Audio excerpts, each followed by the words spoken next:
Welcome to Aeonic Emanations from the Gnostic Nag Hammadi Library, Part 1 of 2 on Words of Wisdom. The Nag Hammadi Library is a collection of early Christian and Gnostic manuscripts, also called codices, discovered in 1945 near the Upper Egyptian town of Nag Hammadi. The general dating of the books varies from the 2nd to the 4th century. The collection includes 13 ancient books containing over 50 spiritual texts. The discovery and translation of these scriptures helped scholars to re-evaluate early Christian history and the nature of Gnosticism, a Christian movement originating in the 1st and 2nd centuries that emphasized gnosis. Gnosis means the direct knowing or acquaintance of the divine through esoteric experience. Today, the precious Nag Hammadi manuscript collection is housed in the Coptic Museum in Cairo, Egypt. Today, we will read a selection from the tripartite tractate of the Nag Hammadi Library, where we will find how words are used in an attempt to describe the indescribable and inconceivable one. The Father. Not one of the names which are conceived or spoken, seen or grasped, not one of them applies to him, even though they are exceedingly glorious, magnifying, and honored. However, it is possible to utter these names for his glory and honor in accordance with the capacity of each of those who give him glory. Yet, as for him in his own existence, being, and form, it is impossible for mind to conceive him, nor can any speech convey him, nor can any eye see him, nor can anybody grasp him, because of his inscrutable greatness, and his incomprehensible depth, and his immeasurable height, and his illimitable will. This is the nature of the unbegotten one, which does not touch anything else, nor is it joined to anything in the manner of something which is limited. Rather, he possesses this constitution without having a face or a form, things which are understood through perception, whence also comes the epithet, the incomprehensible. If he is incomprehensible, then it follows that he is unknowable, that he is the one who is inconceivable by any thought, invisible by anything, ineffable by any word, untouchable by any hand. He alone is the one who knows himself as he is, along with his form and his greatness and his magnitude. And since he has the ability to conceive of himself, to see himself, to name himself, to comprehend himself, he alone is the one who is his own mind, his own eye, his own mouth, his own form, and he is what he thinks, what he sees, what he speaks, what he grasps, himself, the one who is inconceivable, ineffable, incomprehensible, immutable, while sustaining, joyous, true, delightful, and restful is that which he conceives, that which he sees, that about which he speaks, that which he has as thought. He transcends all wisdom, and is above all intellect, and is above all glory, and is above all beauty, and all sweetness, and all greatness, and any depth and any height.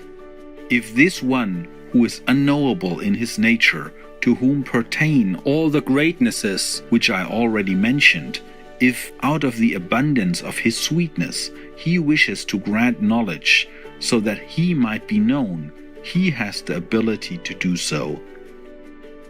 He has his power, which is his will. Now, however, in silence, he himself holds back, he who is the Great One, who is the cause of bringing the totalities into their eternal being. It is in the proper sense that he begets himself as ineffable, since he alone is self-begotten, since he conceives of himself, and since he knows himself as he is. What is worthy of his admiration and glory and honor and praise, he produces because of the boundlessness of his greatness, and the unsearchability of his wisdom, and the immeasurability of his power, and his untastable sweetness. He is the one who projects himself thus as generation, having glory and honor, marvelous and lovely, the one who glorifies himself, who marvels, honors, who also loves, the one who has a son, who subsists in him, who is silent concerning him, who is the ineffable one in the ineffable one, the invisible one, the incomprehensible one, the inconceivable one in the inconceivable one. Thus he exists in him forever. The Father, in the way we mentioned earlier, in an unbegotten way, is the one in whom he knows himself, who begot him, having a thought, which is the thought of him, that is the perception of him, that is in the proper sense the silence and the wisdom and the grace. Aeonic emanations. The Church exists in the dispositions and properties in which the Father and the Son exist. Therefore it subsists in the procreations of innumerable aeons. Also, in an uncountable way, they too beget by the properties and the dispositions in which it, the Church, exists. For these comprise its association which they form toward one another and toward those who have come forth from them toward the Son, for whose glory they exist. Therefore, it is not possible for mind to conceive of him. He was the perfection of that place, nor can speech express them, for they are ineffable and unnameable and inconceivable. They alone have the ability to name themselves and to conceive of themselves, for they have not been rooted in these places.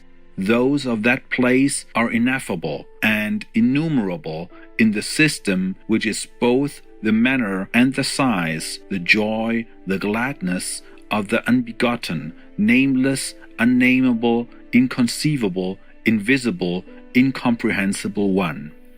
It is the fullness of paternity, so that his abundance is a begetting of the aeons. They were forever in thought, for the Father was like a thought and a place for them. When their generations had been established, the one who is completely in control wished to lay hold of and to bring forth that which was deficient. But since he is as he is a spring, which is not diminished by the water which abundantly flows from it. While they were in the Father's thought, that is, in the hidden depth, the depth knew them, but they were unable to know the depth in which they were. Nor was it possible for them to know themselves, nor for them to know anything else. That is, they were with their Father and did not exist for themselves. Rather, they only had existence in the manner of a seed, so that it has been discovered that they existed like a fetus. Like the Word, he begot them, and the ones whom he was to beget had not yet come into being from him. The one who first thought of them, the Father, not only so that they might exist for him, but also that they might exist for themselves as well, that they might then exist in his thought as mental substance, and that they might exist for themselves too, sowed a thought like a seed. Now, in order that they might know what exists for them, he graciously granted the initial form, while in order that they might recognize who is the Father, who exists for them, he gave them the name Father by means of a voice, proclaiming to them that what exists through that name, which they have by virtue of the fact that they came into being, because the exaltation which has escaped their notice is in the name. The infant, while in the form of a fetus, has enough for itself before ever seeing the one who sowed it. Therefore, they had the sole task of searching for him, realizing that he exists, ever wishing to find out what exists. Since, however, the perfect Father is good, just as he did not hear them at all, so that they would exist only in his thought, but rather granted that they, too, might come into being, so also will he give them grace to know what exists, that is, the one who knows himself eternally, as people are begotten in this place. When they are born, they are in the light, so that they see those who have begotten them.